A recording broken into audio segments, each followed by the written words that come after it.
واللعنة الدائمة على أعدائهم أعداء الله من يوم عداوتهم إلى يوم لقاء الله.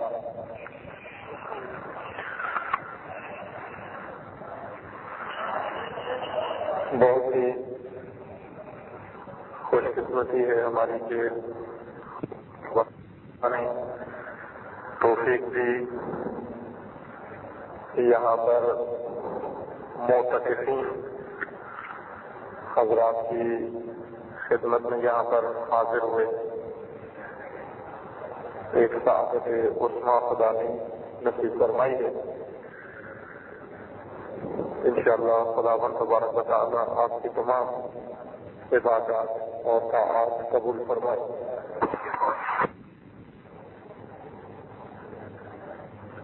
ایسی محفلوں میں انسان جب حاضر ہوتا ہے اور خصوصاً مجھ جیسا آدمی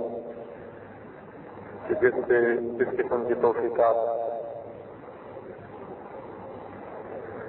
طلب ہوئی ہیں اور آپ کی معیت میں یہاں پر نہیں ہوں، انسان شرمندہ ہوتا ہے. لیکن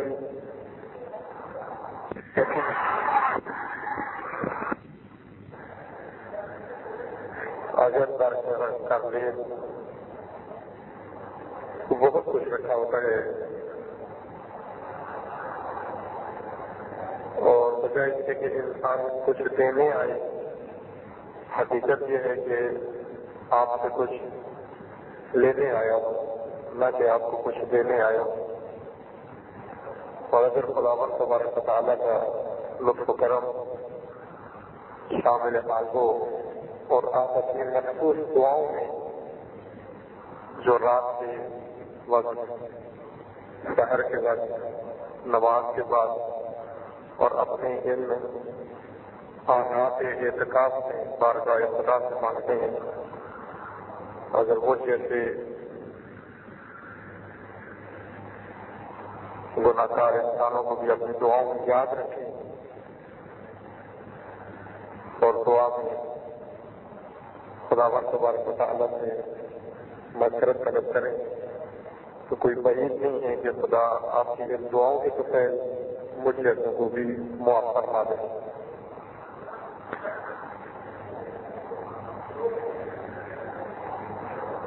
اب یہ زیارت آپ کی جانی رہے اور آپ کے نورانی چہرے مد نظر رہیں، کچھ دیر آپ کی خدمت میں مظاہر ہوں. یہاں پر ہر عمل اس کا ایک ظاہر ہوتا ہے اور ایک باطن. عنوان جو برادر گرامی نے حکم دیا ہے کہ آپ کی خدمت میں اس کے متعلق کچھ عرض کروں، وہ ہے فلسفہ اعتکاف. اور اعتکاف ایک بہت ہی عظیم عمل ہے. اس لیے کچھ تھوڑا ایسے عمل اور اس قسم کے اعمال کے بارے میں ہمیں معلوم ہو جائے جس کی حقیقت کیا ہے، تاکہ زیادہ سے زیادہ اپنے ان اعمال کی قدر بھی جانیں اور زیادہ سے زیادہ اس سے استفادہ کریں. اور ایسے ہو کہ جب عمل سے فارغ ہو اور گھر جا رہے ہو تو دامن بھرا ہوا ہونا چاہیے، خالی نہیں ہونا چاہیے. دوسروں کے لیے بھی بہت کچھ ارمان لے کے اٹھیں یہاں سے، یہ کم نعمت نہیں ہے. ہر عمل کا ایک ظاہر ہوتا ہے، روح اس کا، اور ایک اس کا باطن ہوتا ہے. ظاہر کو کہتے ہیں قالب، بدن، ڈھانچہ، اور باطن کو کہا جاتا ہے روح. جس طرح سے انسان ہے، انسان کا ایک ظاہر ہے اور انسان کا ایک باطن ہے. ظاہر کو ہم بدن کہتے ہیں اور باطن کو روح کہتے ہیں. یہ ہم استعمال کرتے ہیں یہ جملات ایک دوسرے کے لیے. کسی کے باطن کی ہمیں خبر نہیں ہے، کسی کے اندر کے ہمیں اطلاع نہیں ہے، ہم تو لوگوں کا ظاہر دیکھتے ہیں. تو ظاہر سے مراد یعنی وہ ظاہر ڈھانچہ. اب جہاں بھی ظاہر و باطن ہوتے ہیں ان میں جو چیز ہمارے لیے سب سے زیادہ مانوس ہے وہ خود ہم ہیں. ہماری اپنی ذات، ہمارا وجود دو حصوں پر مشتمل ہے. ایک ہے ہمارے وجود کا ظاہر اور ایک ہے ہمارے وجود کا باطن. ہم میں سے ہر ایک کوئی انسان اس سے مستثنا نہیں ہے. زن و مرد ہو، پیر و جوان ہو، سیاہ ہو، سفید ہو، جو بھی ہو، جس صنف سے اس کا تعلق ہو، جس طبقے سے اس کا تعلق ہو، اس کے اندر یہی دو حقیقتیں، یہ دو روپ ہیں انسان کے، ایک ظاہر اور ایک باطن. اور یہاں سے ہم اگر ظاہر و باطن کا رابطہ اور ظاہر و باطن کی حقیقت اپنے اندر سمجھ جائیں تو ہر اس چیز کو بھی سمجھنے کے قابل ہو جائیں گے جس کا ظاہر ہوتا ہے اور باطن ہوتا ہے. کیونکہ آپ کہتے ہیں کہ ہر عمل کا بھی ایک ظاہر ہے اور ایک باطن ہے. ہمارا بھی ایک ظاہر ہے اور ایک باطن ہے. اگر ہم اپنے اعمال کا ظاہر اور باطن سمجھنا چاہتے ہیں اور اپنے اعمال کی حقیقت تک پہنچنا چاہتے ہیں اور یہ دیکھنا چاہیں کہ ہمارے اعمال کس سطح کے ہیں اور کتنے عظیم ہیں، ہمیں ان اعمال کے ظاہر و باطن دونوں کو دیکھنا پڑے گا. اور یہ ظاہر و باطن سمجھنے کے لیے ہم آئیں پہلے اپنا ظاہر و باطن تھوڑا معلوم کریں تاکہ ہمارے اعمال کا ظاہر و باطن معلوم ہو جائے. آپ دیکھتے ہیں کہ انسانی بدن انسان کا ظاہر ہے، پورا بدن. یعنی یوں نہیں کہ ہماری جلد صرف ظاہر ہے نا، جلد کے نیچے کا حصہ وہ بھی ہمارا ظاہری حصہ ہے. ہمارے بدن کے اندر کا حصہ، ہڈیاں بھی جو ہیں وہ بھی ہمارے وجود کا ظاہری حصہ ہے. اس کو ظاہر ہی کہتے ہیں. یعنی ہمارا پورا بدن ظاہر ہے. خاص بدن کے اوپر کا حصہ ہو، جلد والا حصہ، یا بدن کا گوشت ہو، یا آپ انسان کے سینے میں جائیں، انسان کے معدے میں جائیں دیکھیں تو یہ سب ظاہر کے ہی حصے ہیں. کچھ مخفی ہیں، کچھ دکھان ہیں، لیکن ہے سب ظاہر. ظاہر ہمیشہ تابع ہوتا ہے اپنے باطن کے. ظاہر کو کوئی استقلال حاصل نہیں ہوتا، ظاہر کی کوئی قیمت نہیں ہوتی جب تک اس ظاہر میں باطن پیدا نہ ہو جائے. لہذا آپ دیکھیں کہ جب انسان زندہ ہے اس کی قیمت ہے، اس کی قدر ہے، اس کی حیثیت ہے، اس کا مقام ہے، اس کا احترام ہے. وہ عمل کرتا ہے، وہ اٹھتا ہے، وہ چلتا پھرتا ہے، وہ سمجھتا ہے. سارے کاموں سے اثرات ہوتے ہیں. کیوں؟ یہی بدن ابھی میں آپ کے سامنے یہاں پر جو بول رہا ہوں، میرے بدن کے اعضاء میری زبان میں بدن کا حصہ ہے، حرکت کر رہی ہے. آپ حرکت کر رہے ہیں، نگاہیں حرکت کر رہی ہیں، چہرہ حرکت کر رہا ہے، وجود میرا یہ بدن ہے. آپ کا بدن بھی اس طرح ہے. لیکن یہ بدن کی حرکات و سکنات اور یہ بدن کی یہ تمام سرگرمیاں یہ سب کس کے طفیل اور کس کی بدولت ہے؟ روح کی بدولت ہے. کیونکہ روح میرے اندر موجود ہے، میرا بدن حرکات و سکنات انجام دینے کے قابل ہے. لیکن اگر یہ روح میرے بدن سے جدا ہو جائے، یہی بدن ہے، یہی زبان ہے، یہی ہاتھ پاؤں ہیں، یہی نگاہیں ہیں، یہی سب کچھ ہے، لیکن اب آپ دیکھیں کہ ایک انگلی تک کھلانے کے قابل نہیں، پلک جھپکنے کے قابل نہیں. بدن کی ساری کاروبار کس کی وجہ سے ہے؟ روح کی وجہ سے. آپ دیکھیں آپ نے اپنے بدن کو بنایا ہوا ہے، یہ ترتیب نہیں ہے. اپنا دائیں بولیا ہم نے سجایا ہوا ہے. کیوں؟ اس لیے کہ روح ہے، اور اگر روح نہ ہو بدن کا بھی بولیا بگڑ جاتا ہے. اگر روح نہ ہو، آپ دیکھیں جب انسان کے بدن سے روح نکل جاتی ہے میت تو ایک مختصر سی مدت کے بعد بدن پھولنا شروع ہو جاتا ہے. اچھا تو اس سے بدبو پڑنا شروع ہو جاتی ہے اور آہستہ آہستہ وہ بدبو سے متاثر ہو کر بالکل ایک ایسی مضر چیز میں تبدیل ہو جاتا ہے کہ اس کو جلدی جلدی دور کیا جائے معاشرے سے تاکہ دوسروں کو کوئی مرض نہ لگ جائے. یہی انسان یہی بدن اگر روح نہ ہو اس میں تو یہ ایک بدبودار مردار کی شکل اختیار کر لیتا ہے, پھٹ جاتا ہے. تو یہ ظاہر و باطن انسان کے اندر ہے. بس تمام کچھ بدن کے جو کاروبار ہے یہ ساری روح کی وجہ سے ہے. اب جو انسان چاہتا ہے کہ اس کا بدن تندرست ہو, اگر جو انسان چاہتا ہے کہ اس کا بدن پر رونق ہو, زیبا ہو, حسین ہو اور اس کے بدن کے کاروبار ہو, تو اس کو چاہیے کہ جس کے طفیل یہ بدن چلتا پھرتا ہے, حرکت کرتا ہے, جس کے طفیل بدن کی ساری دنیا آباد ہے, وہ چاہے اس کا خیال رکھنا چاہیے اسے, کیونکہ اس کی وجہ سے بدن کی دنیا آباد ہے.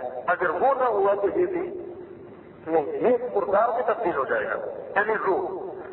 بس انسان جب تک اپنی روح کا خیال نہ رکھے, روح کی حفاظت نہ کرے, اس وقت تک انسان کا بدن بھی محفوظ نہیں ہے, بلکہ ایک بدن ایک مضر چیز میں تبدیل ہو جاتا ہے.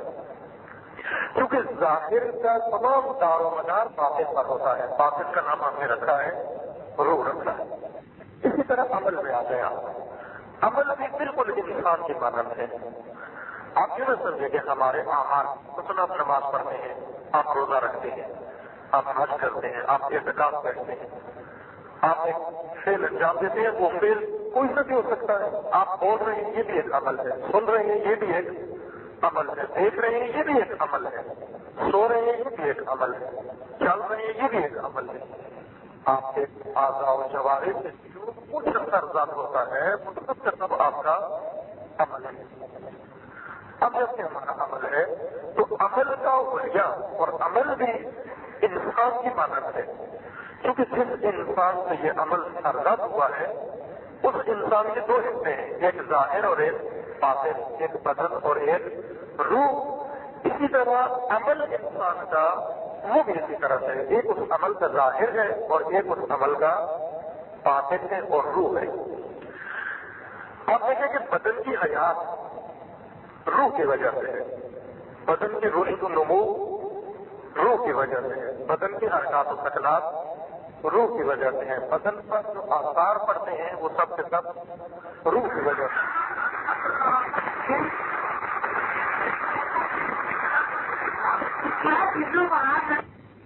وہ بھی سب کے سب روح کی وجہ سے. مطلب ابھی بات کریں آپ کے لیے یہاں افطار یا سحر لائے اور ہم سب نے بیٹھ کر یہاں مسجد کا تناول کیا, سحر بھی اور افطار بھی. یہ کھانا, یہ افطار و سحر بدن کی غذا ہے, بدن میں ڈالا ہم نے اس کو, میدا بدن کا حصہ ہے. لیکن یہ کس کے تو کہہ دیا ہم اس پر قادر ہو گئے کہ میدے کی غذا, بدن کی غذا بدن میں ڈال دیں روح کی وجہ سے. خدا نہ خاصہ اگر ابھی کسی آدمی شہر کے دسترخوان پر ایک انسان بیٹھا اور اسی آن اس کی جان نکل گئی, روح پرواز کر گئی, اب وہ بدن وہی دسترخوان کے اوپر ایک بیٹھا ہوا ہے, لیکن اب وہ بدن کی غذا کھانے کے قابل یہ بدن نہیں ہے, کیونکہ روح نہیں ہے اب اس میں. پر معلوم یہ ہوا کہ بدن جو کچھ لیتا ہے روح کی وجہ سے لیتا ہے, جو کچھ دیتا ہے روح کی وجہ سے دیتا ہے, جو کچھ اس سے سرزد ہوتا ہے روح کی وجہ سے اس سے سارا عمل سرزد ہوتا ہے. دوسروں کے ساتھ اچھائیاں کرتا ہے روح کی وجہ سے کرتا ہے, دوسروں کو اس بدن سے کوئی فائدہ پہنچتا ہے روح کی وجہ سے فائدہ پہنچتا ہے. انسان میں روح اور بدن کا رابطہ اس طرح کا رابطہ ہے. تو عمل جو انسان سے سرزد ہوتا ہے اس عمل کے بھی یہی دو حصے ہیں, ایک اس کا ظاہری حصہ ہے جو اس کا بدن کہلاتا ہے, جو اس کا جسم کہلاتا ہے, جو اس کا قالب ہے, اور ایک اس عمل کی روح ہے جو باطن ہے. تو جس طرح انسان میں بدن کے سارے اعمال و افعال و ادراکات و سب افہام و تفہیم و سب کچھ آثار بدن کے روح کے طفیل ہیں, تو عمل بھی ایسے ہی ہے. عمل کے سارے آثار روح عمل کی وجہ سے ہے. عمل بھی ایسے ہوتا ہے, کبھی اس میں روح ہوتی ہے کبھی روح نہیں ہوتی. اگر عمل میں روح ہو عمل کا ڈھانچہ زندہ ہوتا ہے, اور اگر عمل ہو اور اس میں روح نہ ہو یہ عمل مردار ہوتا ہے. اور جس طرح انسان کے بدن سے روح نکل جائے اور اس کو چھوڑ دیا جائے تھوڑی دیر کے لیے, 4 دن کے لیے, اور گرمی کا موسم میں ہو ایسے ہی آپ فضا میں اس کو رکھ دیا جائے تو آپ دیکھتے ہیں کہ اس کا بدن بہت جلد خراب ہونا شروع ہو جاتا ہے، پھٹنا شروع ہو جاتا ہے، اس سے بدبو پھیلنا شروع ہو جاتی ہے۔ تو عمل بھی ایسے ہی ہے، اگر ایک انسان ایک عمل انجام دیتا ہے اور اس عمل میں روح نہ ہو تو وہ عمل اگر رکھ دیا جائے لوگوں کے سامنے تو تھوڑی دیر کے بعد وہ عمل پھٹنا شروع ہو جاتا ہے، اس عمل میں بدبو پیدا ہونا شروع ہو جاتی ہے اور وہ عمل آہستہ آہستہ لوگوں کے مشام کو اذیت کرنا شروع کر دیتا ہے، نقصان پہنچانا شروع کر دیتا ہے۔ کیوں؟ اس لیے کہ یہ ایک ڈھانچہ ہے، یہ ایک بدن ہے جس میں روح نہیں ہے، اور جس چیز میں روح نہ ہو صرف بدن ہو اس کو کہتے ہیں ہم مردہ کہتے ہیں نا۔ مثلا اگر میرے بدن میں روح نہ ہو تو مجھے آپ مردہ کہیں گے، میت کہیں گے اس کی نماز جنازہ پڑھو اور اس کو دفن کرو، جلدی جلدی اس کے دفن کرو، غسل دو اس کو اور غسل دے کے جلدی جلدی اس کو دفن کرو۔ کیوں؟ کہ اب اس میں روح نہیں ہے۔ اسی طرح عمل بھی انسان کا اگر اس عمل میں روح نہ ہو تو وہ ایک میت ہے، وہ ایک جنازہ ہے۔ وہ عمل، اس عمل کو جلدی جلدی کفن دے کر غسل دے کر جلدی جلدی اس کو دفن کر دیں۔ کیوں؟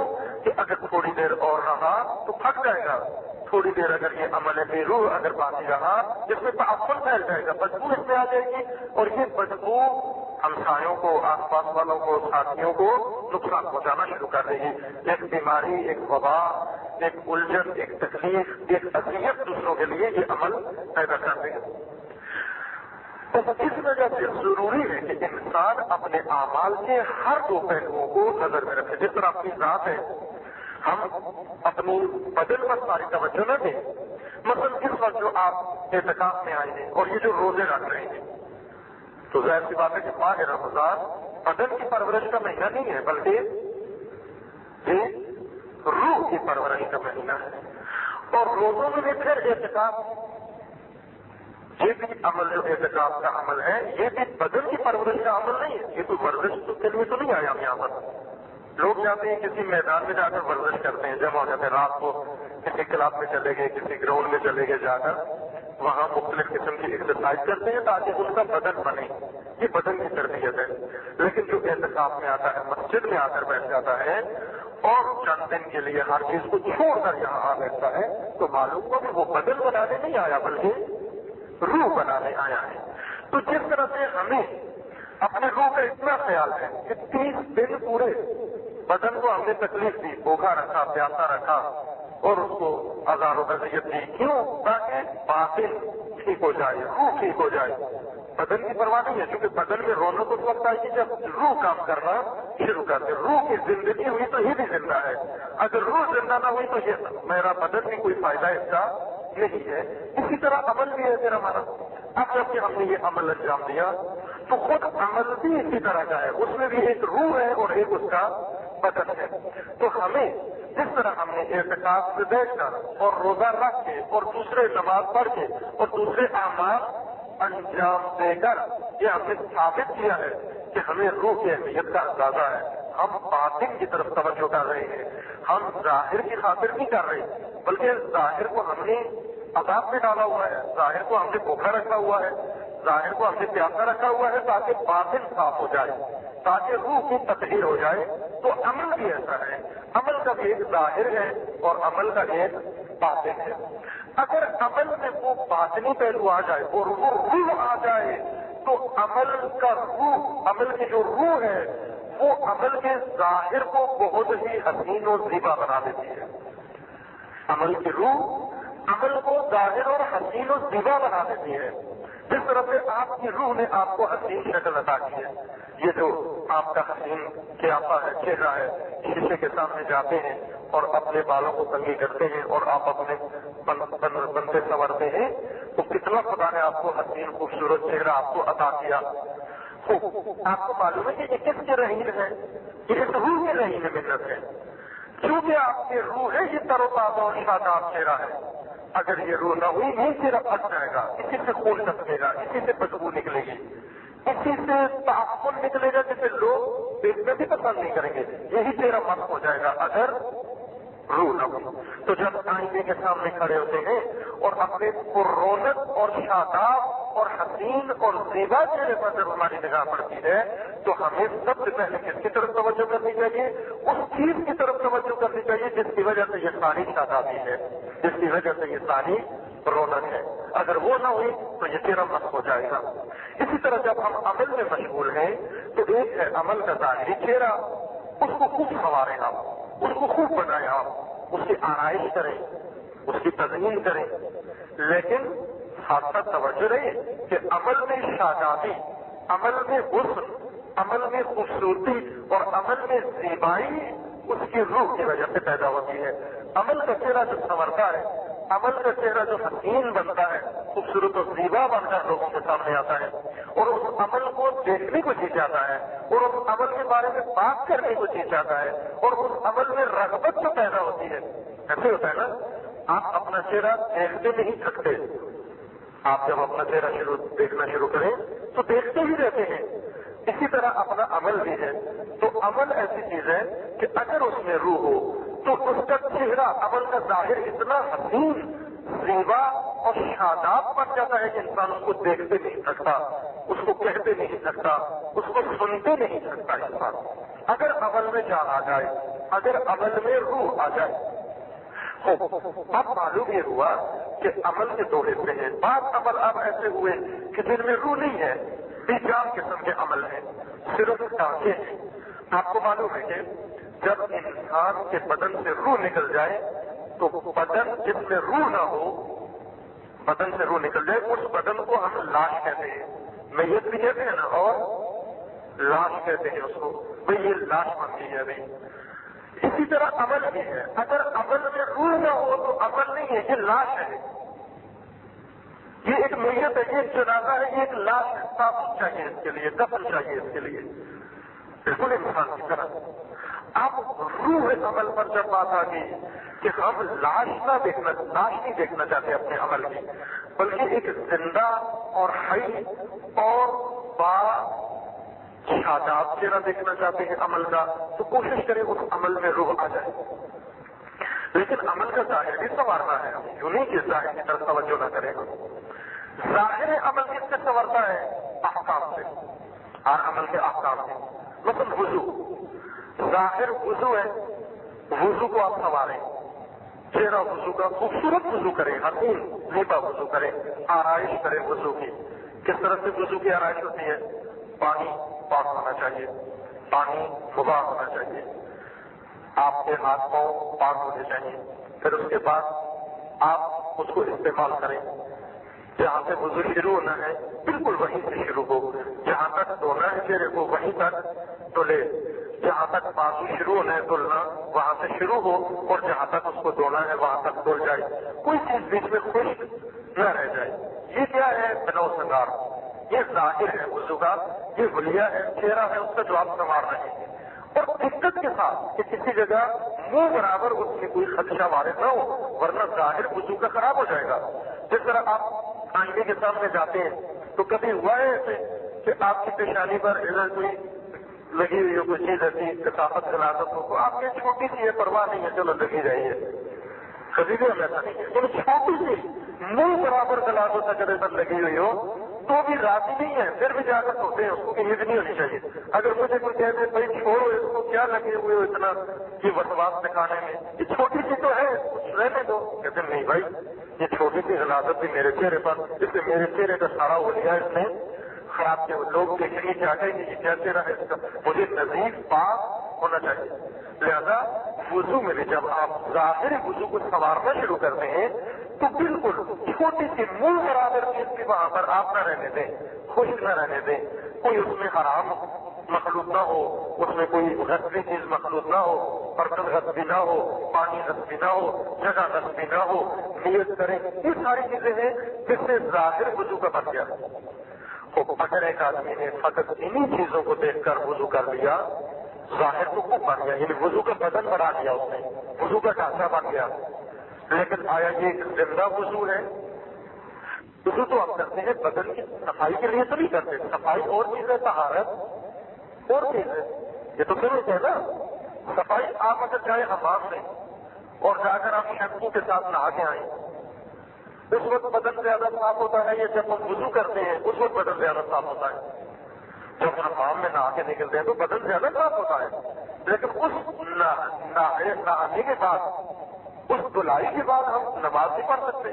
کہا جاتا ہے وضو کرو دوبارہ، اگر سے شیمپو کے ساتھ ہو کے آئے ہو، لیکن وضو کرو۔ کیوں؟ کہ صفائی ہو گئی ہے، طہارت نہیں ہوئی ہے۔ نہانے سے، شیمپو سے صفائی ہو جاتی ہے لیکن طہارت نہیں ہوتی۔ کیوں نہیں ہوتی؟ کہ طہارت اور صفائی کیا چیزیں ہیں؟ صفائی بدن کی ہوتی ہے، طہارت روح کی ہوتی ہے۔ دیکھا، وضو میں بھی پانی ڈالیں، پانی ڈالنے سے کیا ہوگا؟ میرا بدن صاف ہو جائے گا، میرا چہرہ صاف ہو جائے گا۔ وہ چہرہ تو میں وضو نہ بھی کروں، پورے منہ صاف ہو جائے گا، لالو پھر بھی صاف ہو جائے گا۔ مقصود صفائی نہیں ہے بدن کی، بلکہ بدن کی صفائی کا ظاہر رکھا گیا ہے تاکہ بدن کی صفائی کے ظاہر کے ولیے میں انسان اپنی روح کی طہارت بھی کر لے۔ لہذا آپ دیکھیں کہ یہ طہارت کس طرح سے، اگر مولانا صاحب کا آپ مریض ہیں یا کسی مشکل ممکن ہے، یہ حضرات کو یہ مشکل پیش بھی آتی ہو، کوئی مریض ہے خدا نخواستہ، یا وقت نماز کا اتنا رہ گیا ہے، سو گئے یا کسی کام میں لگے رہے، وقت کم رہ گیا ہے، اب وقت نہیں رہا، تو آپ کو کیا کرنا چاہیے؟ وہاں پر تیمم کرنا چاہیے۔ تیمم کس سے ہوتا ہے؟ مٹی سے۔ خوب اگر آپ دونوں ہاتھ مٹی پر مارے اور پھر اس کو چہرے پر ملے تو مٹی ملنے سے چہرہ صاف ہوتا ہے یا گندا ہوتا ہے؟ میلا ہوتا ہے یا صاف ہوتا ہے چہرہ؟ میلا ہوتا ہے۔ لیکن خدا نے کہا کہ مٹی، پانی اگر آپ استعمال کرتے ہیں تو اس سے مقصود طہارت ہے، اور اگر مٹی چہرے پر لگائیں گے تو اس سے بھی مقصود وہی ہے، یعنی مٹی کا نتیجہ بھی وہی ہے جو پانی کا نتیجہ ہے۔ یعنی پانی استعمال کرنے سے اور مٹی استعمال کرنے سے روح کی طہارت ہوتی ہے، بدن کی صفائی مقصود نہیں ہے۔ بدن آپ کا صاف ہونا چاہیے، یہ ضروری ہے۔ اب نظافتوں میں ایمان، نظافت ایمان کہتے ہیں۔ دیکھیے توجہ فرمائیں، اب نظافتوں من ایمان، نظافت ایمان کہتے ہیں اور طہارت خود ایمان ہے۔ نظافت ایمان کا حصہ ہے، طہارت خود ایمان ہے۔ جب تک طہارت نہیں ہو جاتی ہماری روح پاک نہیں ہوتی۔ بس ہم تیمم کرتے ہیں، غسل کرتے ہیں، وضو کرتے ہیں، ہاتھ اور بدن اللہ کہنا پڑتا ہے، نیت کرنی پڑتی ہے، یہ ہو جاتی ہے، نیت روح کی ہوتی ہے اور طہارت بھی روح کی حاصل ہو جاتی ہے۔ تو یہ سب ہو جاتا ہے ظاہر، عمل کا ظاہر، لیکن ایک ہے وضو کا باطن، روح وضو کی۔ اگر انسان نے ظاہری وضو بہت اچھا کیا، پاک صاف پانی سے کیا اور بہت ہی دقت کے ساتھ اور بہت ہی باریکی کے ساتھ اس نے وضو کیا، بڑے وسوسے کے ساتھ اس نے وضو کیا، بعض لوگوں کو البتہ وسوسہ ایک مرض ہے کہ وہ بھی صحیح بات نہیں ہے، انسان کو جیسے شرعی حکم ہے ویسے وضو کرنا چاہیے، یہ اپنی طرف سے کوئی شیطان کبھی آ جاتا ہے کہ وضو صحیح ہو جاتا ہے پھر بھی کہتے ہیں ابھی نہیں ہوا، اور سارا دن انسان مشغول رہتا ہے وضو ہی کرنے میں۔ نہ، آپ ترتیب سے وضو کریں، انشاءاللہ ہو گیا ہے، لیکن ایک انسان اگر ظاہراً بالکل صحیح وضو کرے، احکام وضو کے سارے اس میں بجا لائے، لیکن ضروری نہیں کہ روح وضو بھی اس میں موجود ہو۔ ایسا وضو بدن ہے وضو کا، لیکن روح اس میں نہیں۔ احکام زینت ہے بدن وضو کی، ظاہر وضو کی، ظاہر کی زینت احکام ہے، لیکن وضو کی روح کی زینت اور وضو کی روح کی غذا اور وضو کی روح کے لیے وہ کیا ہے؟ وہ احکام نہیں بلکہ اسرار وضو ہے۔ لہذا معصومین علیہ السلام نے ہر عبادت اور ہر عمل کے متعلق دو چیزیں بیان فرمائی ہیں، ایک اس عمل کا حکم بیان فرمایا ہے اور ساتھ ہی اس حکم کا سر اور فلسفہ بیان کیا ہے۔ اب جب فلسفہ عمل کی بات آتی ہے یعنی روح عمل، اس عمل کی حقیقت کیا ہے؟ آپ دیکھیں علماء نے بھی ہمارے اتفاق سے دو قسم کی کتابیں لکھی ہیں۔ ایک کتاب ہے جو فقہاء نے لکھی ہے اور ان میں لکھا ہے احکام، کتاب الصلاۃ میں احکام الصلاۃ ہے۔ آپ دیکھیں کتابیں الحمدللہ اہل علم ہے، اہل عبادت ہے، اہل تقویٰ ہے۔ میں نے تو پہلے عرض کیا کہ میں حقیقت یہ ہے کہ لینے کی نیت کر کے آیا ہوں، نہ کہ دینے کی نیت کر کے آیا ہوں۔ یہ گفتگو فقط اس لیے کہ وہ جیسے تھا نا کہ ایک مفسرین جو توجیہ کرتے ہیں کہ حضرت موسیٰ علیہ السلام سے خداوند تبارک و تعالیٰ نے پوچھا کہ موسیٰ یہ کیا ہے ہاتھ میں؟ ماں یا تو یہ منہ نکا، یا موسیٰ یہ کیا ہے؟ جو آپ کے ہاتھ میں ہے تو وہ ڈنڈا تھا موسیٰ علیہ السلام کے ہاتھ میں عصا تھا. تو کہہ سکتے تھے کہ خدا کو پوچھنے کی بھی ضرورت نہیں تھی, خدا کو معلوم تھا یہ عصا ہے.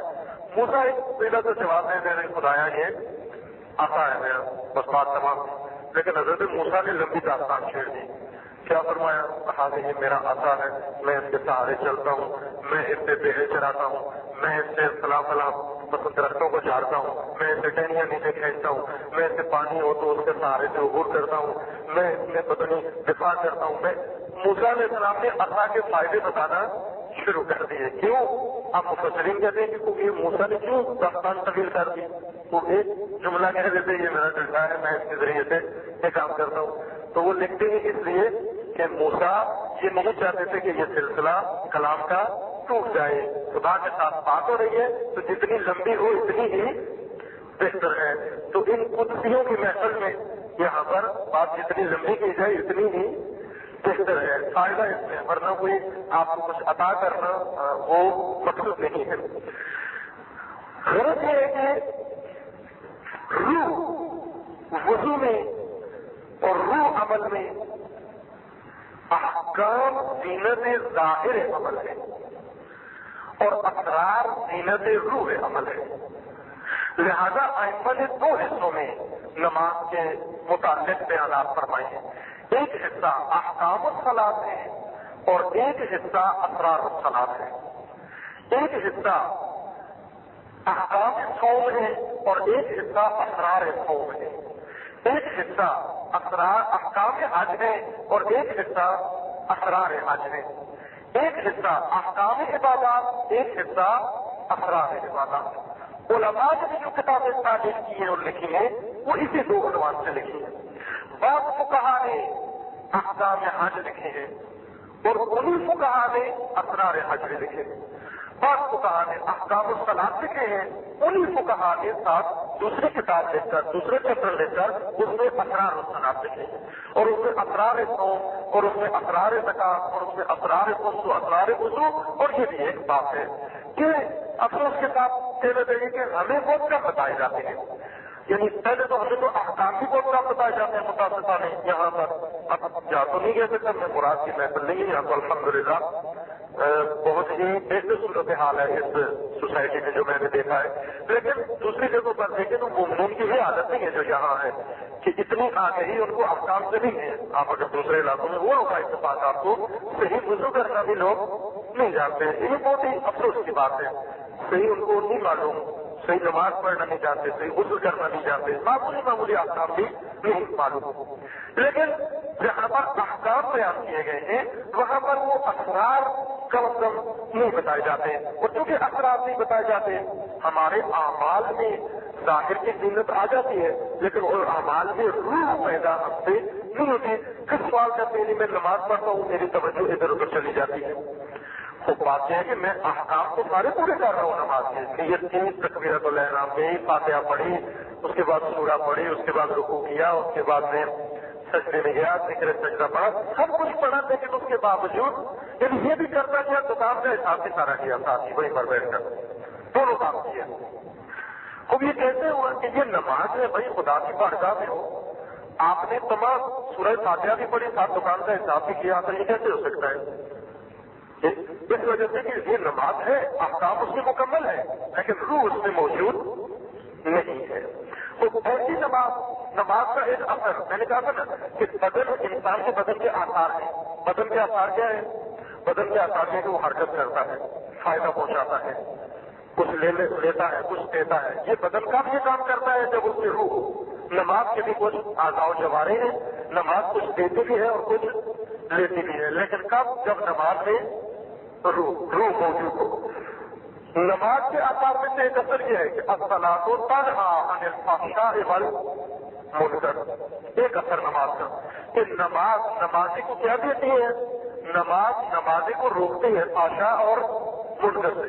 خوب آپ دیکھیں کہ ہم نماز پڑھتے ہیں بالکل وضو کر کے پاک لباس میں مسجد میں جماعت کے ساتھ, اور پھر وضو کو نماز پڑھ کے جب فارغ ہوتے ہیں اخبار تو ایسے ہوتے ہیں کہ یعنی فرضی بات کر رہا ہوں, ممکن ہے کچھ ایسے لوگوں کے ابھی وہ سلام پڑھتے ہیں تو وہیں پر کسی مومن کی غیبت، اسی ابھی سلام نماز کا پڑھو اسی جگہ غیبت شروع کر دو. بعد ایسے میں مسجد کے دروازے تھا، بعد ایسے مسجد نمازی مسجد سے پڑھا، سامنے دیکھا اس کو ایک گالی دے دی. تو یہ کیسی نماز پڑھی ہے آپ نے؟ نماز کو تنہا پاشا بن کر آپ منکرات بھی کر رہے ہیں، پاشا بھی کر رہے ہیں، نمازیں بھی پڑھ رہے ہیں. یہ کیسے ہوا؟ یہ کیا کیسے کر دیا آپ نے پاشا منکر اور نماز کو؟ حالانکہ وہ تو روکتی ہے، وہ تو ضد ہے ان چیزوں کی. یہ کیسے ہو گیا؟ سلام کے بارے میں السلام معراج المومن، نماز مومن کی معراج ہے. تو آپ دیکھیں یہ جب نماز کہتے ہیں نا، بعض لوگوں کے بارے میں سنا ہوگا کہ جب نماز نہیں پڑھتا تھا بہت اچھا تھا، جب سے اس نے نماز شروع کی ہے خدا بنا دے اس سے. بعضوں کے بارے میں یوں کہا جاتا ہے. حج کے بارے میں تو سنا ہوا ہے نا آپ کو کہ یہ جناب فلاں مثلاً یہ جب حج نہیں کیا تھا تو چیزیں جو تھی سستی بیچتے تھے، یہ صرف تولتے تھے. جب سے حج کر کے آئے ہیں تو کم تولتے ہیں. جب سے حج کر کے آئے حج کو بلا کر کے کیسا حج ہے؟ حج تو ایک ولادت جدید ہے، ایک دوسرا جنم ہے. یہ کیا ہوا؟ یہ کیسا حج ہے کہ اس میں انسان کم بھی تولتا ہے، حج بھی کرتا ہے، نماز بھی پڑھتا ہے، اور پہلے سے بدکار بھی ہو گیا ہے، روزہ بھی رکھتا ہے، اور باقی جو سارے کام ہے وہ بھی انجام دے رہا ہے. یہ کیوں ہوا؟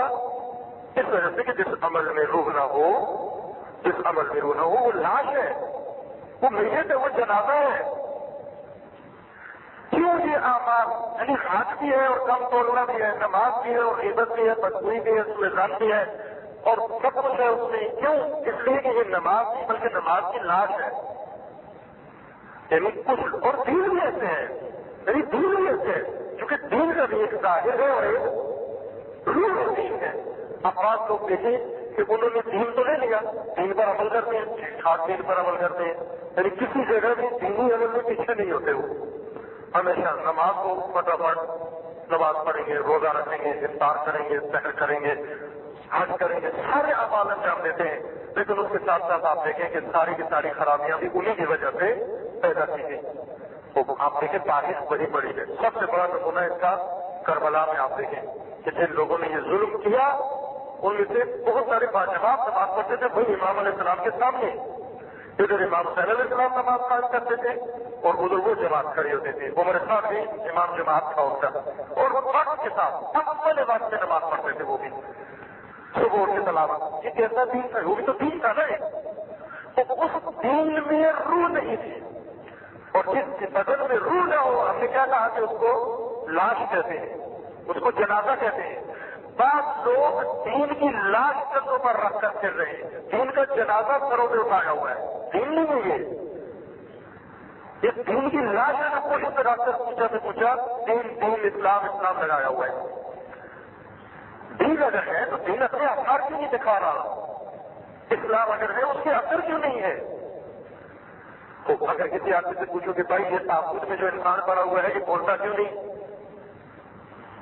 آپ کیا ہے کسی کی تشریح میں ہے کہ یہ تابوت میں جو لیٹے ہوئے ہیں صاحب یہ بولتے کیوں نہیں؟ میں ایک گھنٹے سے دیکھ رہا ہوں انہوں نے ایک بات بھی نہیں کی. آپ کہیں کہ بابا یہ لاش ہے یہ کیسے بولے؟ یہ تھا کسی زمانے میں انسان رحمت اللہ علیہ. ابھی انسان نہیں ہے، ابھی لاش ہے اس انسان کی. جنازہ ہے، جنازے نہیں بولتے، لاشیں نہیں بولتی. تو جو نمازیں نہیں روکتی پوری کاموں سے وہ نمازیں نہیں، نماز کی لاش ہے اور لاشیں برائی سے نہیں روکتی.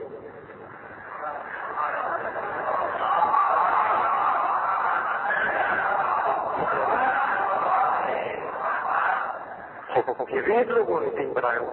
اس لیے ہمیں ہر وہ پہلو دین کے ظاہر میں دین کا سنورا ہوا ہو. کیوں نہیں کہ ہمارے آپ لوگ ہنسے بابوں کو ہوتا ہے ایسے متاثرانہ دیکھنے میں آتا ہے کہ ہمیں مسجد کے مثلا آداب قرآن کی کیسے دیے جاتے آگے مسجد میں مسلم تو خون نظر چیز ہے بھائی نہیں لے کے ہوگی مسجد میں. مسجد کے آداب کے خلاف ہے. آپ نمازی ہیں مسجد میں ہوں گے، مسجد کو ادا کر دو گے. یہ ظاہر ہے، یہ ظاہر ہے. مسجد کا بھی ایک باطن ہے اور ایک ظاہر ہے. ہمیں آداب مسجد کے لیے مراعات کرنی چاہیے، خیال رکھنا چاہیے، اور روح مسجد کا بھی ہمیں خیال رکھنا چاہیے. مسجد میں ظاہر کیا کرنا ہے؟ زینت ظاہری مسجد کس سے ہے اور زینت حقیقی مسجد کس چیز سے ہے؟ اب یہاں اکادمک نمونہ پیش کروں کہ جہاں پر روح کی طرف انسان کی توجہ ہو وہاں پر کیا نتیجہ نکلتا ہے. لیکن مینا میں سب جاتے ہیں, حاجی جاتے ہیں نا مینا میں, حاجی جاتے ہیں مینا میں جا کر 3 دن وہاں رکتے ہیں, یعنی 10 کو جاتے ہیں اور 12 کو وہاں سے واپس آتے ہیں. خدا تعالیٰ انشاءاللہ آپ سب کو حج نصیب فرمائیں.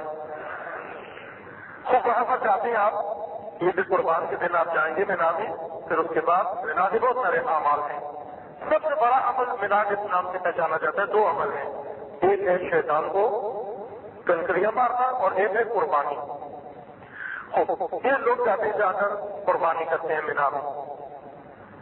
کسی نے بیر ذبح کیا, کسی نے دمبا ذبح کیا, کسی نے بکری ذبح کی, کسی نے بیر ذبح کیا, گائے ذبح کی, اونٹ ذبح کیا, کسی نے بہت سارے جانور کرتے ہیں لوگ, بہت سارے جانور. لیکن آیا ان حاجیوں میں سے کوئی کہہ سکتا ہے کہ مینا میری ہے؟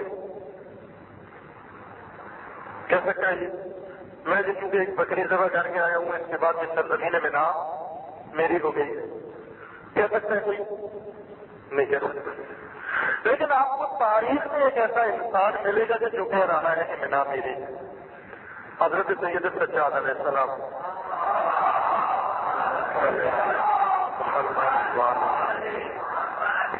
امام کو جب دربار میں موقع ملا, اب دیکھیں شان نزول اس خطبے کا کیا ہے, جہاں پر یہ اہل بیت نے یہ خطبہ بیان کیا, امام معصوم نے یہ خطبہ بیان کیا, تو شان نزول کیا؟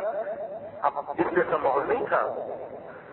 ماحول یہ تھا کہ یزید کا دربار ہے اور امام علیہ السلام کی گردن میں زنجیر کا توق ہے, لوہے کا آنی, ہاتھوں میں زنجیر ہے, پاؤں میں زنجیر ہے اور سرد جلاب ہے.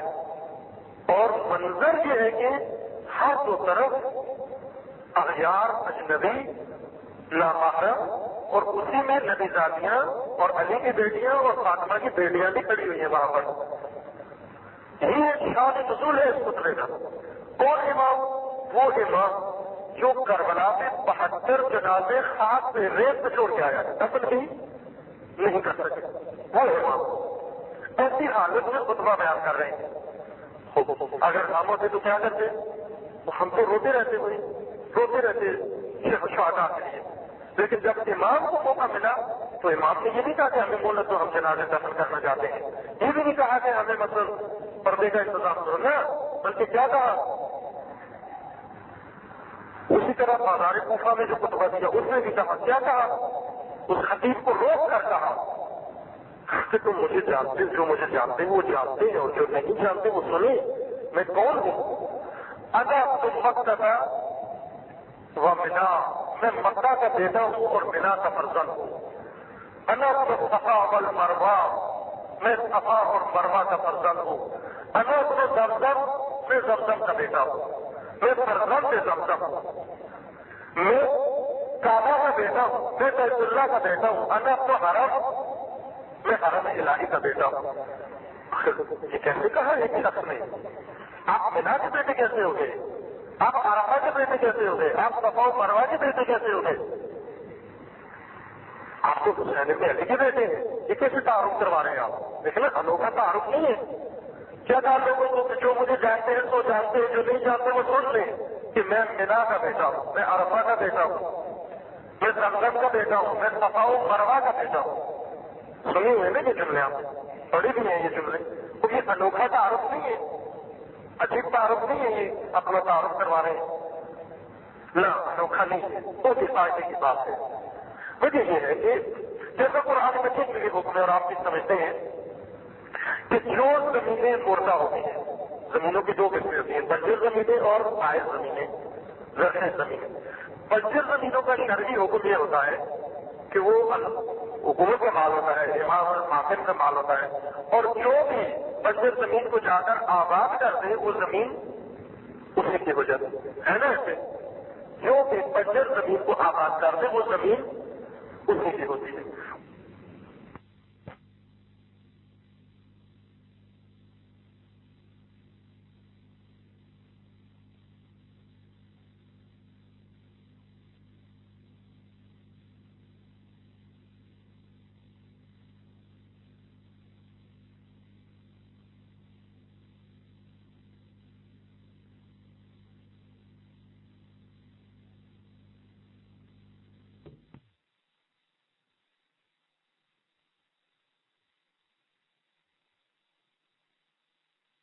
سے آباد ہوگی کھیتی باڑی کرنے سے.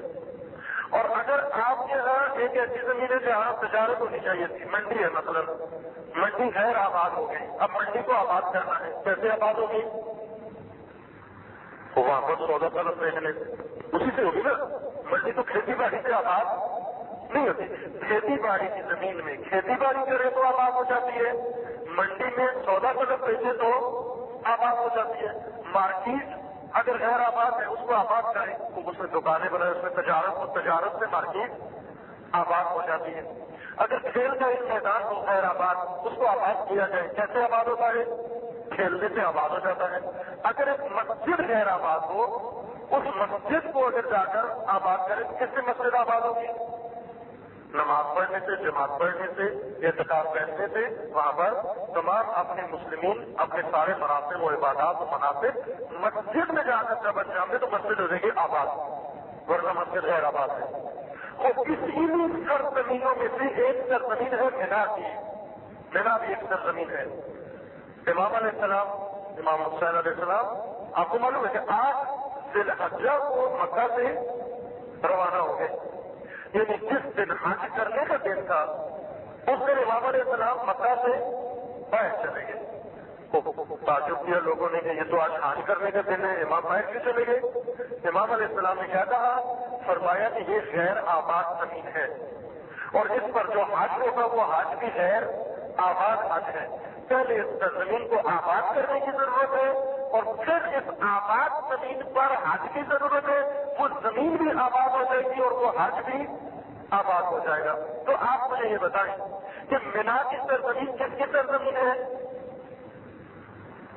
مینا کی سرزمین کس کی سرزمین ہے؟ مینا سنتے ہی ذہن میں کیا چیز آتی ہے؟ قربانی. تو مینا آباد کس سے ہوتی ہے؟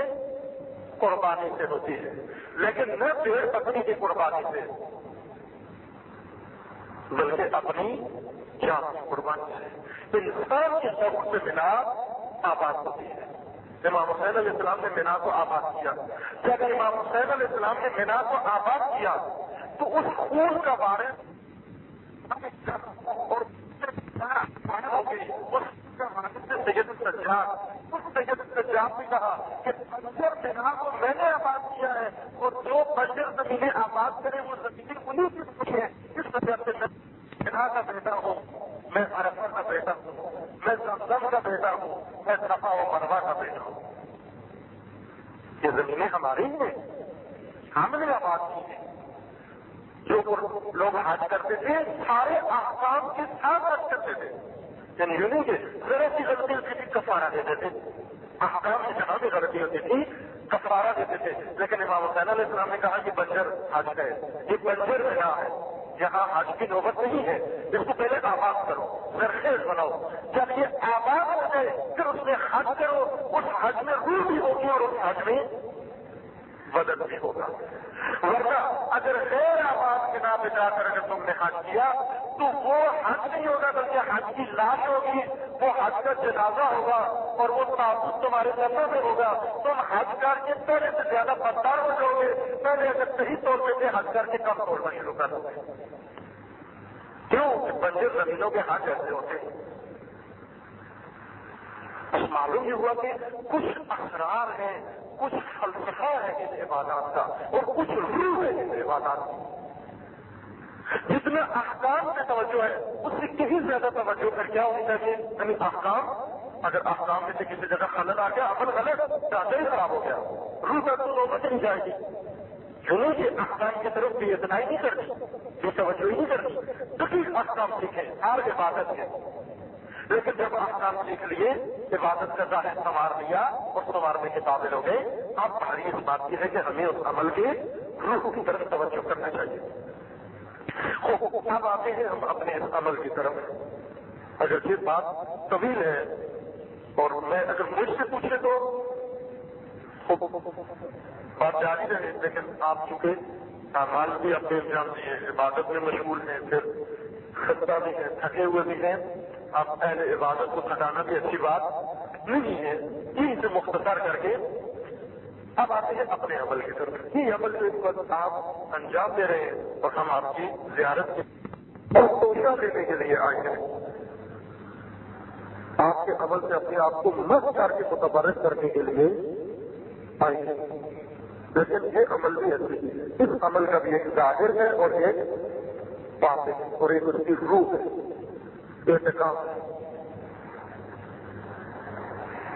لیکن ماہ مبارک رمضان ہے، روزہ بھی ایک عمل ہے، روزے کا بھی ایک ظاہر ہے اور ایک باطن ہے اور روح ہے روزے کی. اس عمل بھی ایک اور عمل ہے، عمل دار عمل.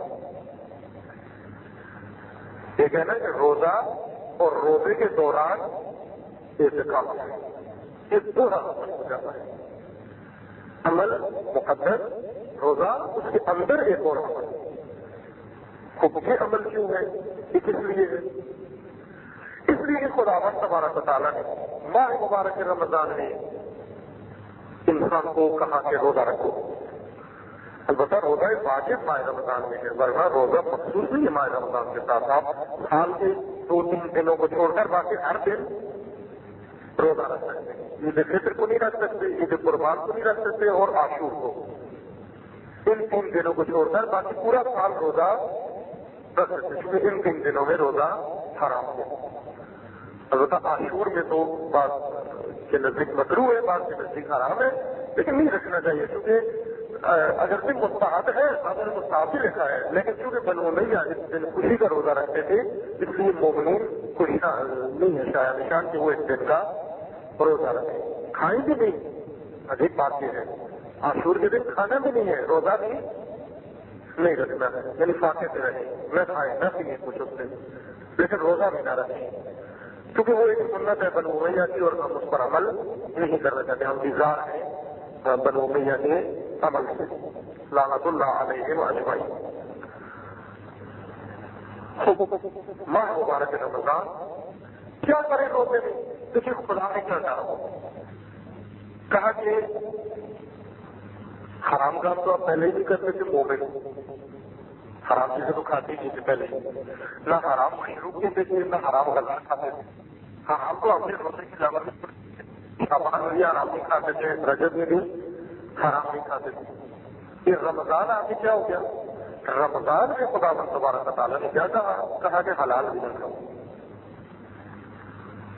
باقی پورا سال حرام نہیں کھاتے تھے، ماہ رمضان میں حلال کھانا بھی چھوڑو. سحر سے لے کر افطار تک حلال کھانا بھی چھوڑ دو. خوشی کیوں؟ خدا نے منع کیا ہوتا مضر چیزوں سے، حرام چیزوں سے منع کیا ہوتا، یہ اچھی اچھی چیزوں سے کیوں منع کر دیا؟ یہ تو خود کہا کہ یہ بات میں نے پاکیزہ چیزیں حلال کرا دی ہیں تمہارے لیے، کیوں منع کر دیا ہمیں؟ معلوم ہوا اس لیے ایک راؤ ہے، اس کا بھی ایک صرف وہ حکم ہے کیونکہ نہ کھاؤ یہ حکم ہے. اب آتے ہیں اس کی روح کی طرف کہ کیوں نہ کھائیں، کیوں نہ کھائیں؟ یہ تو پاکیزہ چیزیں ہیں، اتنی اچھی چیزیں ہیں، اتنی لذیذ چیزیں ہیں، اتنی طاقت دینے والی چیزیں ہیں، ہمارے بدن کو ان کی ضرورت بھی ہے، تو کیوں نہ کھائیں؟ کیا یہ نہیں کھاؤ؟ کیوں نہ کھاؤ؟ اس لیے حرام تو آپ کے لیے مضر ہے ہی ہے، مکروہات بھی آپ کے لیے مضر ہے، لیکن اکثر مومنین فاسق و فاجر لوگوں کی مشکل حرام چیزیں ہوتی ہیں، وہ حرام سے اجتناب نہیں کر سکتے.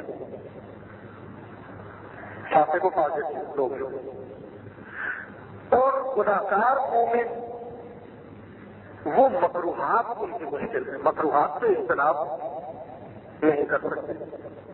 لیکن جو مومن ہے عادل مومن ان کی مشکل حلال ہے، وہ حلال سے اجتناب نہیں کر سکتے. اور حلال کی کام ہے، جال ہے انسان کو پھنسانے کا، حرام نہیں ہے. آپ نے دیکھا نا کبھی شکاری پرندہ شکار کرتے ہیں، جب آج کل وہ گولی سے شکار کر لیتے ہیں، لیکن جب وہ دام میں پھنستے ہیں، زندہ پرندہ پکڑنا چاہتے ہیں تو کیا کرتے ہیں؟ پہلے دام لگاتے ہیں، جال لگاتے ہیں، پھر اس کے ارد گرد کیا پھینکتے ہیں؟ دانا. کون سا دانا پھینکتے ہیں؟ اب کراچی والوں نے جو خصوصاً کھارا گھر والوں نے جو کبھی شکار دیکھا بھی نہ ہو کیا تو کیا، لیکن ہوتا یہ ہے، شکار کا طریقہ یہ ہے کہ کبھی کرنا چاہیں تو یہ کہ آپ دام لگائیں، جو پرندہ آپ نے پکڑنا ہے تو اس کے سامنے دانا پھینکیں جال کے ارد گرد، کون سا دانا پھینکیں گے؟ وہ دانا جو اس پرندے کو پسند ہے، وہ جو اس کی منفعتی غذا ہے وہ دانا پھینکیں. ورنہ اگر وہ جو کھاتا ہے آپ نے مکئی پھینک دی تو وہ اگر مجھے ہی نہیں اترے گا. آپ بے شک پھینک کے بیٹھے رہے وہاں پر. جو وہ کھاتا ہے وہی اس کے سامنے رکھے. معلوم ہوگی نا بات؟ شکار انسان کا شکار کی ہے شیطان. دام لگاتا ہے، دام لگا کے دانا پھینکتا ہے. کون سا دانا؟ مکئی نہیں پھینکتا، جو بھی نہیں پھینکتا. انسان کا من بہاتا دانا. من بہاتا دانا کون سا ہوتا ہے؟ یہ مباحات، یہ جو حلال چیزیں ہیں. کیونکہ انسان حرام کے پیچھے تو مومن نہیں جاتا نا. حرام تو مکئی کا دانا ہے بھائی، وہ نہیں کھاؤں گا میں. وہ تو گلے میں اٹکتا ہے، جو ہے وہ نہیں کھاؤں گا میں.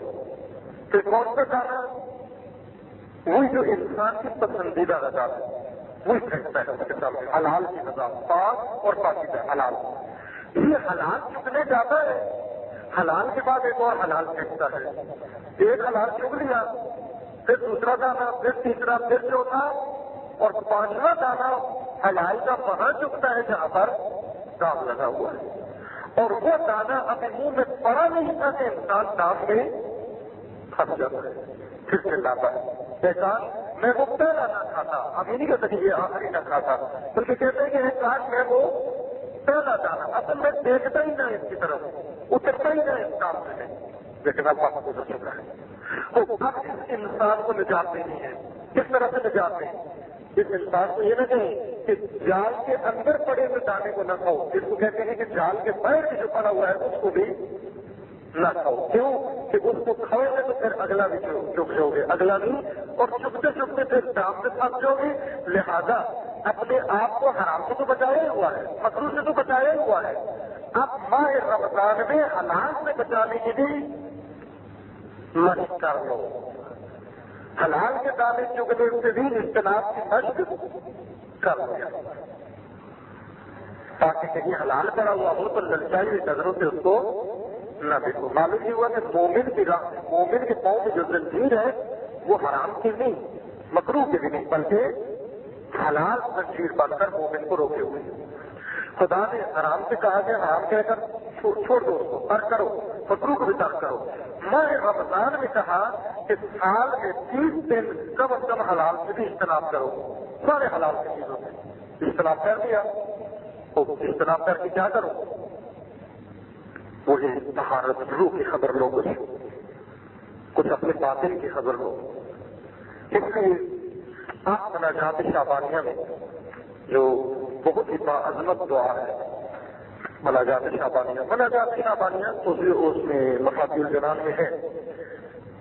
ویسے کہنے کو مناجات شعبانیہ ہے، لیکن اس روایت میں لکھا ہوا ہے کہ ائمہ معصومین علیہ السلام سے متفقاً جو دعائیں نقل ہوئی ہیں نا، بعض دعائیں نا جو صرف ایک امام نے پڑھی ہیں، مطلب دعائیں کمیل علی علیہ السلام نے پڑھی، دعائیں عرفہ امام حسین علیہ السلام نے پڑھی، دعائیں فلاں امام نے پڑھی.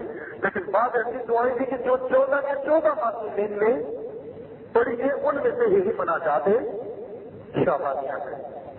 اس مناجات شعبانیہ میں یہ بہت باعظمت مناجات ہے، اور امام خمینی رضوان اللہ تعالیٰ علیہ وہ ہمیشہ تاکید کرتے تھے جوانوں کو اور سب کو کہ آپ مناجات شعبانیہ ضرور پڑھیں اور سمجھ کر پڑھیں. بہت باعظمت دعا ہے اور خصوصاً اعتکاف کے لیے بہت ہی مناسب دعا ہے مناجات شعبانیہ.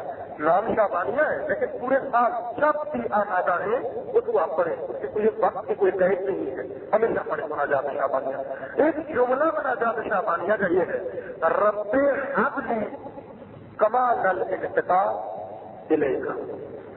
رب حبلی کمال الانقطاع الیک، یہ جملہ ہے. قنوت میں بھی جو بزرگ اہل معرفت علماء ہیں وہ قنوت جب نماز میں پڑھتے ہیں تو یہی دعا کرتے ہیں، رب حبلی کمال الانقطاع الیک. قنوت کی دعاؤں میں سے بھی یہی.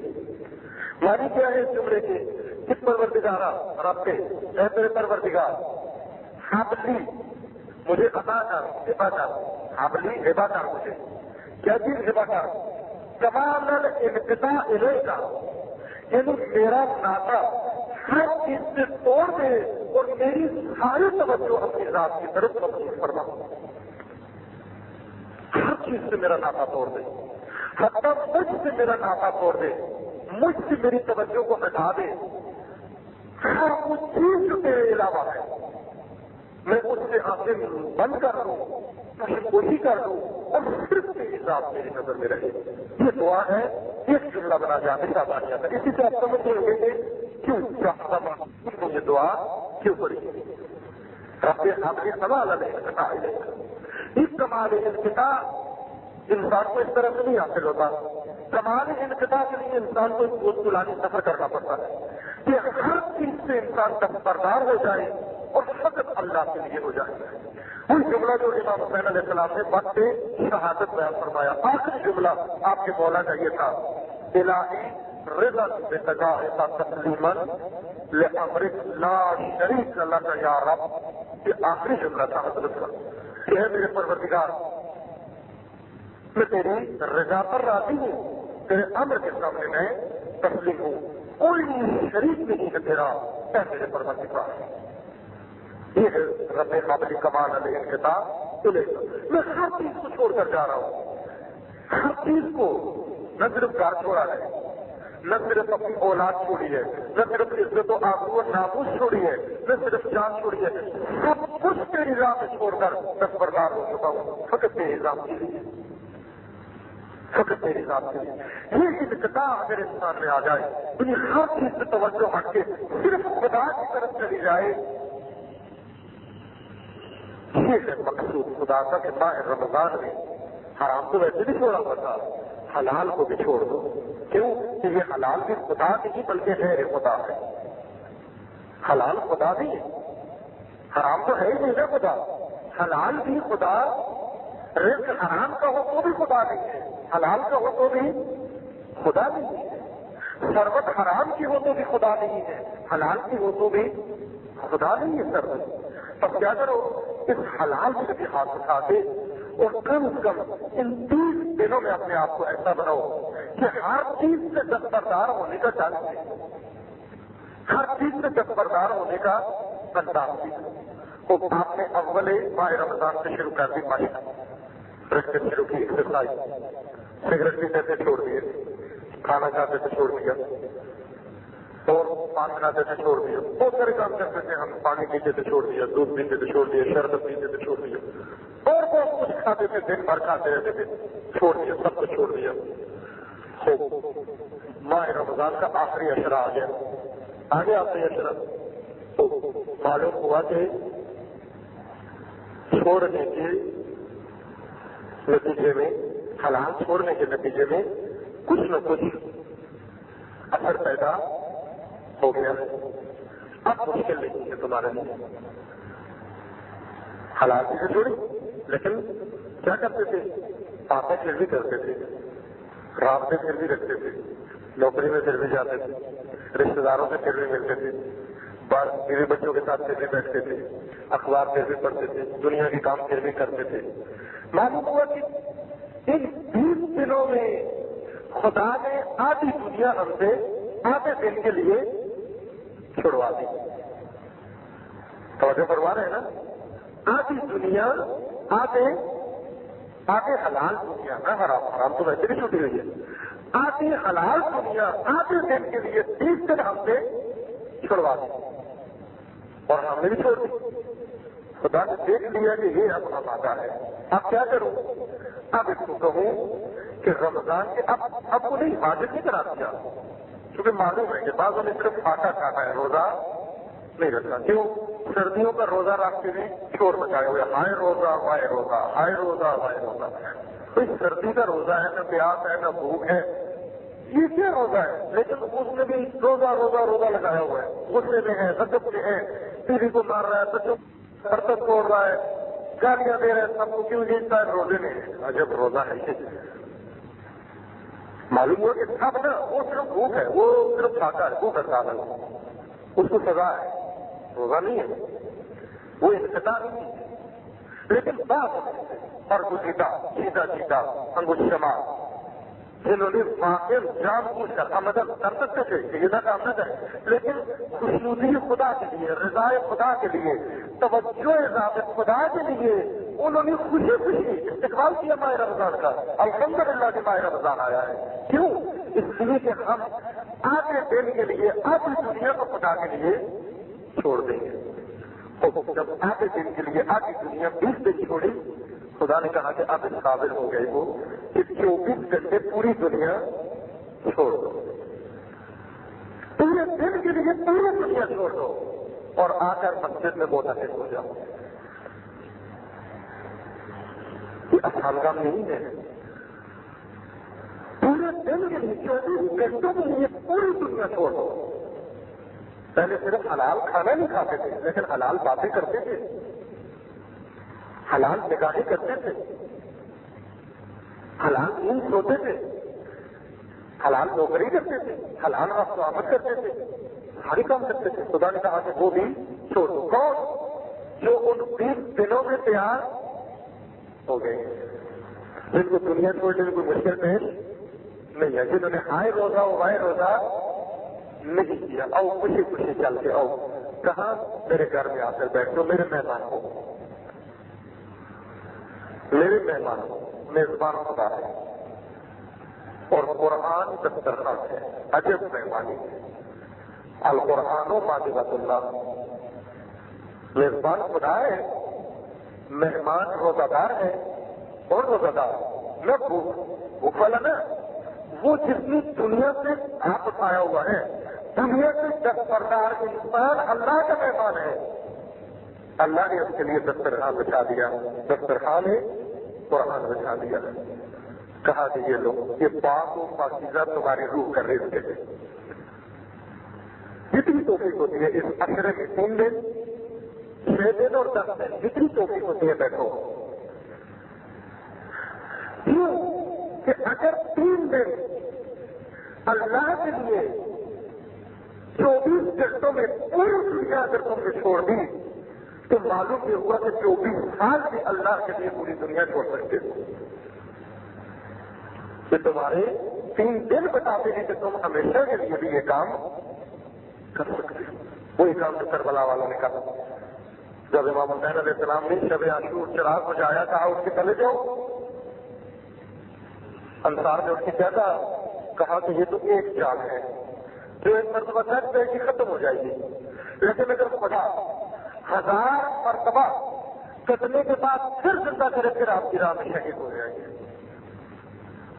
ایک دفعہ جانتے ہیں, لیکن معلوم یہ ہوا کہ اگر 1000 دفعہ بھی زندہ ہوا تو 1000 دفعہ کٹ پڑے گا. یہ خدا کو اسی طرح اعتکاف میں بیٹھنے والے پر یہ یقین ہو جاتا ہے کہ یہ جو 3 دن میرے لیے آیا ہے, اگر میں 30 مرتبہ میں اس کو بلاؤں تو یہ آئے گا. یہ میرے لیے گھر بار چھوڑ کے بیٹھا ہوا ہے, یہ میرے لیے بچے چھوڑ کر بیٹھا ہوا ہے, یہ میرے لیے دنیا چھوڑ کر بیٹھا ہوا ہے, یہ میرے لیے اگر کس طرح سے آ سکتا ہے کہ جب مجھے اس چیز ابھی ضرورت تھی نہیں ہے, دین کو ضرورت نہیں ہے. ابھی کیا مدد کروائی جا رہی ہے, ابھی دین کی ضرورت نہیں ہے.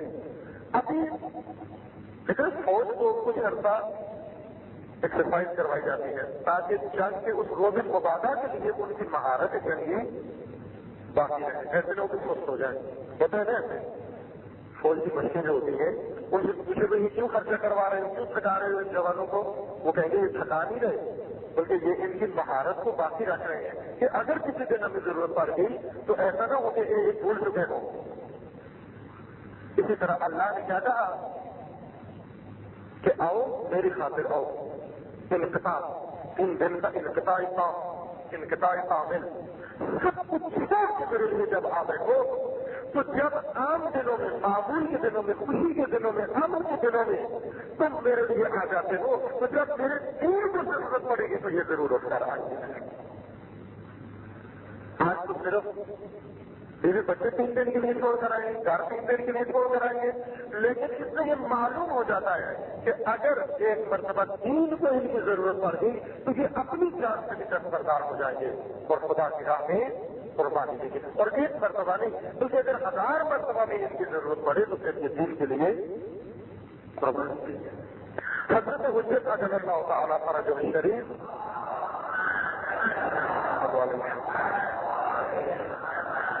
جیسے ہم منتظر ہیں کہ حضرت تشریف لائیں, حضرت بھی منتظر ہیں کہ جن میں جاؤں وہ پہلے تیار تو ہو لیں. مہمان ایسے ہوتے ہیں آپ بھی ایسے کرتے ہیں نا، بچے کو دیکھتے ہیں، دیکھو جہاں آج ہمیں جانا ہے انہوں نے تیاری کر لی ہے، ہم جائیں، آمادہ ہیں وہ لوگ. حضرت بار بار نگاہ اٹھا کے دیکھ رہے ہیں کہ یہ کب تیار ہوتے ہیں تاکہ میں ان میں آؤں. یہ فیصلے حضرت کی مورد توجہ فیصلے ہیں اعتکاف میں، کیونکہ اسی میں وہ تیار ہوتے ہیں لوگ جو حضرت کے آنے کا منتظر ہے، وہ انہی فیصلوں میں تیار ہوتے ہیں. یعنی یہاں بیٹھ کر گویا حضرت حجت کو کہہ رہے ہیں کہ دیکھیے اے ہمارے امام، ہم 3 دن کے لیے نمونے کے طور پر بیٹھے ہوئے ہیں، اگر آپ چاہیں تو ہم عمر بھر کی طرح آپ کی راہ میں سب کچھ چھوڑ کر آپ کی راہ میں آ جائیں گے. اور ہم یہ چھوڑنے پر قادر ہیں اور ہم یہ چھوڑ سکتے ہیں. یہ آپ گویا اپنے امام کو ایک یقین دلا رہے ہیں، گویا اپنی نصرت کا ایک وعدہ دے رہے ہیں کہ جب بھی آپ کو ضرورت پڑی ہمیں بلا لینا. وقت بہت زیادہ گزر گیا ہے، میرا بھی اتنا ارادہ نہیں تھا کہ آپ کی خدمت میں اتنا زیادہ مذاہب میں جاؤں، اور گھڑی میں نے دیر سے دیکھی ہے. معذرت کے ساتھ آخر میں پھر آپ کی خدمت میں ایک مرتبہ اس خواہش کے ساتھ انشاءاللہ جب حال پیدا کرتے ہیں یہاں پر کہ ہمیشہ سارے حال ہیں اور بحال ہیں، یہاں جب بھی توجہ ہوتی ہے اور جب بھی انقطاع حاصل ہوتا ہے تمام گناہگاروں کو یاد کریں اور خصوصاً اس حقیر کے لیے دعا فرمائیں، پورے عالم اسلام کے لیے، مسلمین کے لیے، ان کی مشکلات کے لیے، دین کے لیے، اور سب سے بڑھ کر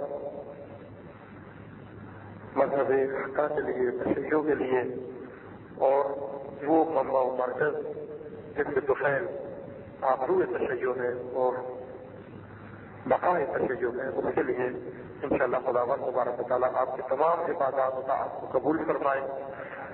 خداوند تبارک و تعالیٰ جو مومنین اس دنیا سے رحلت کر گئے ہیں انہیں جوار رحمت میں مقام نصیب فرما.